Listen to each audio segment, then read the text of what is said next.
Hi everyone, स्वागत है आपका एकेडमी सॉल्यूशन में। तो आज की इस क्लास में हम लोग एनसीईआरटी इतिहास क्लास 7 का कुछ इम्पॉर्टेंट एमसीक्यू को देखेंगे और ये हमारा पार्ट 3 है।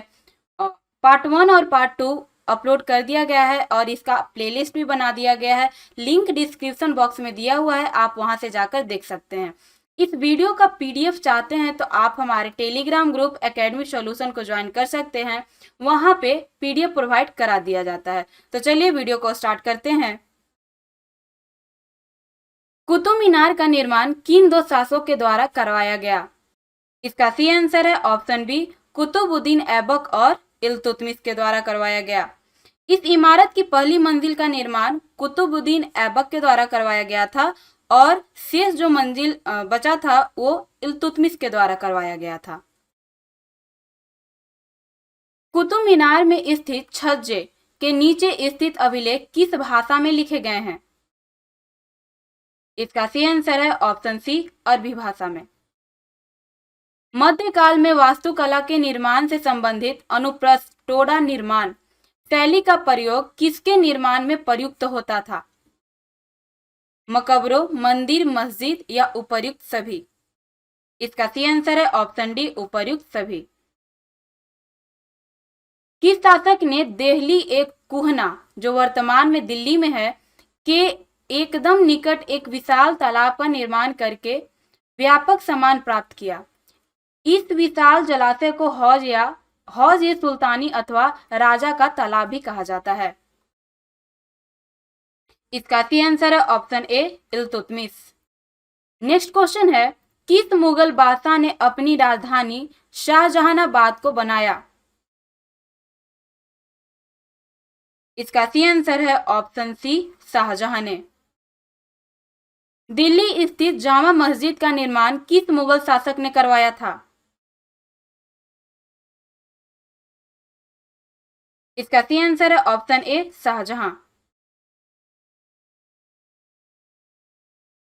मुगल स्थापत्य कला के अंतर्गत चार बाग शैली के संदर्भ में निम्नलिखित में से कौन सा कथन असत्य है? चार बाग बनाने की परंपरा हुमायूं के समय से शुरू हुई। चार समान हिस्सों में बटे होने के कारण बागों को चार बाग कहा जाता है। कश्मीर में अवस्थित शालीमार बाग सीढ़ीदार चार बाग का एक सुंदर उदाहरण है, या इनमें से कोई नहीं? इसका सी आंसर है ऑप्शन ए, चार बाग बनाने की परंपरा हुमायूं नहीं बल्कि अकबर के समय में शुरू हुई थी। शाहजहां के शासनकाल में चिहिल सुतून अथवा 40 खंभों का सभा भवन किसे कहा जाता था? इसका सी आंसर है ऑप्शन बी, दीवाने आम दीवाने खास को। निम्नलिखित में से कौन सा कथन सत्य है? शाहजहां ने ताजमहल के नक्शे में नदी तट बाग की योजना अपनाई। नदी तट बाग के अंतर्गत निर्माण कार्य नदी तटों के पास बाग के बिल्कुल किनारे पर होता था। ए और बी दोनों या इनमें से कोई नहीं? इसका सी आंसर है ऑप्शन सी, ए और बी दोनों सही हैं। मुगलों के द्वारा वास्तुकला के क्षेत्र में छत निर्माण के लिए बांग्ला गुंबद तकनीक का प्रयोग किया गया। यह किस क्षेत्र की स्थानीय शैली है? इसका सी आंसर है ऑप्शन डी, बंगाल। मुगल वास्तुकला से संबंधित पीतरा दुरा क्या है? इसका सी आंसर है ऑप्शन बी, संगमरमर अथवा बलुआ पत्थर को अलंकृत करने की तकनीक। बिदरी शिल्प के संदर्भ में निम्नलिखित में से कौन सा कथन सत्य है? बिदरी शिल्प का नाम स्थानीय शासकों के नाम पर रखा गया। बिदरी शिल्प में चांदी तथा तांबे में जड़ाई का काम किया जाता है। ए और बी दोनों या इनमें से कोई नहीं? इसका सही आंसर है ऑप्शन सी, ए और बी दोनों सही है। मध्यकाल में पांचाल अर्थात विश्वकर्मा समुदाय में कौन सा समूह शामिल नहीं था? इसका सी आंसर है ऑप्शन ए, बुनकर शामिल नहीं था, बाकी सब शामिल थे। नेक्स्ट क्वेश्चन है, 16वीं सदी के संदर्भ में नीचे दिए गए कथनों में से कौन सा कथन सत्य है? इसका सी आंसर है ऑप्शन ए। ऑप्शन ए सही है। बी, काबुल हाथियों के व्यापार का प्रमुख केंद्र था। ये हाथियों का नहीं, ये घोड़ों का प्रमुख केंद्र था। विजयनगर साम्राज्य का वह कौन सा नगर है जो कृष्णा और तुंगभद्रा नदियों की घाटी में स्थित है तथा इस स्थान के खंडहर विजयनगर की प्राचीन राजधानी का प्रतिनिधित्व करते हैं? इसका सही आंसर है ऑप्शन डी, हम्पी। विजयनगर साम्राज्य के अंतर्गत हम्पी के बाजारों में मूरो शब्द किनके लिए प्रयुक्त होता था? इसका सही आंसर है ऑप्शन बी, मुस्लिम सौदागरों के लिए प्रयुक्त होता था। प्रसिद्ध विठल मंदिर कहां अवस्थित है? इसका सही आंसर है ऑप्शन सी, हम्पी। प्रसिद्ध विरूपाक्ष मंदिर कहां स्थित है? इसका सही आंसर है ऑप्शन ए, हम्पी। 14वीं 15वीं शताब्दी में मुर्शिदाबाद किस वस्तु की प्रमुख उत्पादन केंद्र के रूप में उभरा? इसका सही आंसर है ऑप्शन बी, रेशमी वस्त्रों के उत्पादन के लिए। किस स्थान को मक्का का प्रस्थान द्वार कहा जाता था? इसका सही आंसर है ऑप्शन सी, सूरत। निम्नलिखित में से कौन सा कथन सत्य है? इसका सही आंसर है ऑप्शन सी, ए और बी दोनों सही हैं।